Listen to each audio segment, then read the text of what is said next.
I want to start this episode with the word finally. Finally, there has been a breakthrough in the United States of America regarding the issue of putting pressure on Russia, regarding how to end this war. And today, Senator Lindsey Graham, after meeting with Volodymyr Zelensky, announced that consideration of the bill on tough sanctions against Russia and a 500% tariff for its allies will begin as early as next week. Despite the fact that American President Donald Trump is still opposed to imposing sanctions, this is the first piece of news. And the second piece of news is that today the Deputy United States Permanent Representative to the United Nations also made a very important statement, which explains to us what is behind Donald Trump's phrase about being ready to withdraw from negotiations on ending Russia's war against Ukraine. And if we are to believe John Kelly, the Deputy United States Permanent Representative to the United Nations, this is actually a good signal for Ukraine. But we will talk about everything in order in this episode. My name is Alexei Pechi. Today is May 30th on the calendar. Indeed, there is some very important news that deserves our attention. But before we begin, I ask you to subscribe to this channel, like this episode, and leave a comment. It literally takes just a few seconds, but it will help the algorithms promote this episode to a larger audience. Also, subscribe to my Telegram channel Pechenyu. The link to it is in the description of this video. There, we publish breaking news as soon as it comes in. This news, for example, was already there and published today. So, I want to start with the statement by United States Deputy Secretary of State John Kelly, who finally explains what is really behind Trump's phrase that he is walking out of the negotiations. Then we'll move on to the vote on the bill about draconian sanctions against Russia. Yes, that's right. They are called Lindsey Graham and Richard Blumenthal, who are the co-authors of this bill. So very quickly, very briefly, Deputy United States Ambassador to the United Nations John Kelly, speaking at the United Nations, made it clear that Russia will face consequences for refusing a peaceful settlement, and all responsibility will lie with it. Here, of course, the question arises, what should be done about the White House's statement that they will withdraw from negotiations after the war ends? And now Kelly answers this question. And if everything happens exactly like that, then Trump's withdrawal from the negotiations is actually a good signal for Ukraine. Next is his full speech with emphasis on the main points. So John Kelly says, colleagues, more than 3 months have passed since this council adopted a resolution calling for the earliest possible end to the conflict between Russia and Ukraine. After this historic resolution, the United States has tirelessly worked with both sides in search of paths to peace. We want to end this war. As a first step on the path to peace, the United States put forward a proposal for an immediate, unconditional and comprehensive ceasefire. Ukraine unconditionally accepted the proposal, expecting the same from Russia. Since then, we have been urging Russia to accept the ceasefire. After the call between President Trump and President Putin on May 21st, a list of conditions for the ceasefire is expected from the Russian Federation. We will judge Russia's seriousness not only by the content of this list, but more importantly by its actions. Here I will interrupt the quote from John Kelly and remind you that Russia itself first refused the ceasefire from May 12th and itself initiated the negotiations in Istanbul on May 15th, which took place on May 16th. Then it itself announced that after these negotiations, Ukraine and Russia should provide memorandums in which the conditions for ending the war would be outlined. How Ukraine sees it, how Russia sees it. Then Russia itself insisted that these memorandums would be exchanged with each other. That is, Ukraine hands them over to Russia and Washington, and Russia hands them over to Ukraine and Washington. Ukraine has already handed over its memorandum to both Moscow and Washington. Russia, on the other hand, declares that we will not hand over any memorandum to anyone. It will be almost classified. We do not want to discuss it publicly. So let the Ukrainian delegation come to Istanbul on June 2nd, and there we will show them this memorandum. Before that, we will not give it to anyone. Well, isn't this like trying to lead someone by the nose? Well, it was the Russians themselves who demanded that we draft the memorandums and then exchange these memorandums. And at the meeting in Istanbul, we really will sit down, like after studying these memorandums, we'll sit down and look for a compromise. Now the Russians are saying, no, we won't show it to anyone. This is just an obvious attempt to mislead, to stall for time, and to disrupt any negotiation process in every possible way. Moreover, this is a trap.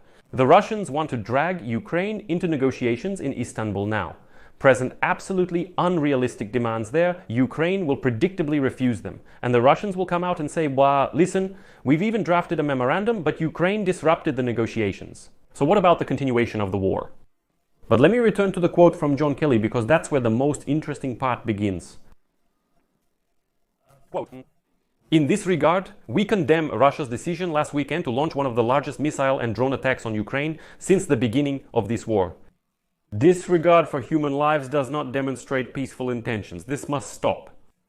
Attention, if Russia makes the wrong decision and continues this catastrophic war, the United States will have to consider withdrawing from negotiation efforts to end this war.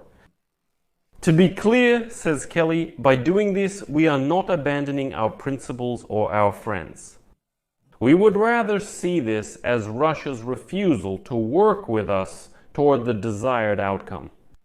As President Trump said, we want to work with Russia, including on this peace initiative and the package of economic initiatives. There is no solution to this military conflict. The proposed deal is the best outcome for Russia. President Putin should accept the deal. The alternative is worse. The continuation of the war is not in anyone's interest, including Russia. Such action will continue to destroy its economy, military resources, national security, and international reputation. We call on Russia and Ukraine to make a difficult historic decision on the path to peace. The responsibility lies with them, and if one of the sides cannot or does not want to do this, it will bear full responsibility for the consequences. So, based on Kelly's words, we can say that if Donald Trump withdraws from the negotiations, but continues to sell, not transfer, but sell, arms to Ukraine and Europe, and does not prevent Europe from supporting Ukraine, this is the best outcome, better than all the others. We will see these phrases in 2 weeks. Does Putin want peace? Well, you have probably already seen this video that I prepared and published on my Telegram channel, Peachy News, about the fact that Trump has been repeating the same phrase for 2 months. When he is asked, "Are you sure that Putin wants peace?" he says, "Give me 2 more weeks. In 2 weeks, I'll tell you." And just the other day, he was asked again, "Are you sure that Putin wants peace?" He says, "Wait, in 2 weeks, I'll tell you." It's already like a joke about these 2 weeks. From Kelly's statement, we have drawn certain conclusions. On the other hand, today Bloomberg, I'll say it very briefly, says that, unfortunately, the European Union's sanctions do not scare Putin. Accordingly, now the ball is in the court of the United States Congress. Unfortunately, yes, Europe is now trying in every possible way to put pressure on Putin. This alliance of Macron, Merz, Tusk, and Starmer seems to be showing good results, but unfortunately, it's not enough. It's not enough. And it's obvious that without further support from the United States, Ukraine's chances of coming out of this war as a viable sovereign state are low. Putin has every reason to intensify his offensive. And even with the best intentions, Europe is not able to provide Ukraine with the necessary weapons for it to continue fighting. And no matter how commendable the tougher sanctions by Europeans may be, without the participation of the United States of America, for Putin they are just empty noise. Accordingly, Congress must finally intervene. And here, right now, today, Bloomberg noted that a bipartisan bill on sanctions against Russia has long been sitting in the Senate, with one of its authors being the Republican Lindsey Graham. It provides in particular for a 500% tariff on imports from those countries that continue to buy oil, gas, uranium, and other products from Russia. And, first of all, as you understand, these are China, India, and Turkey. That is, all these, at least 3 countries, they won't be able to sell anything to America. Absolutely nothing. But a 500% tariff is, in fact, an embargo. In addition, this document proposes to introduce a ban for United States citizens on purchasing Russian sovereign debt. And accordingly, the Senate must bring this bill to a vote and work with the House of Representatives so that, in the end, it ends up on Trump's desk. Well, it's interesting here that public opinion in the United States has now interestingly shifted in our favor. The thing is, according to the latest Gallup poll, 46%, this is a new high. 46% of Americans believe that the United States is doing too little for Ukraine, while 30% think the United States is doing too much. And this figure, on the contrary, has decreased. And accordingly, this is a window of opportunity for Congress to finally hit Russia with sanctions, and the public will support it.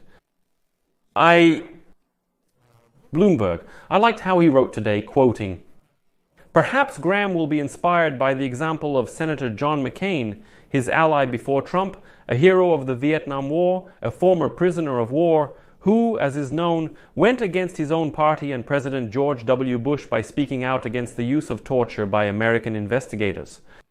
Absolutely help. Efforts aimed at stopping a militant nuclear-armed autocracy from invading and devastating its neighbor, who seeks to live in peace and freedom, are no less a matter of moral clarity. And here we finally get some good news, really good news, that is worth paying direct attention to. The thing is, today the President of Ukraine, Volodymyr Zelensky, met with American Senators Graham and Blumenthal. Both are the authors of a bill on tough sanctions against Russia. That's the very one.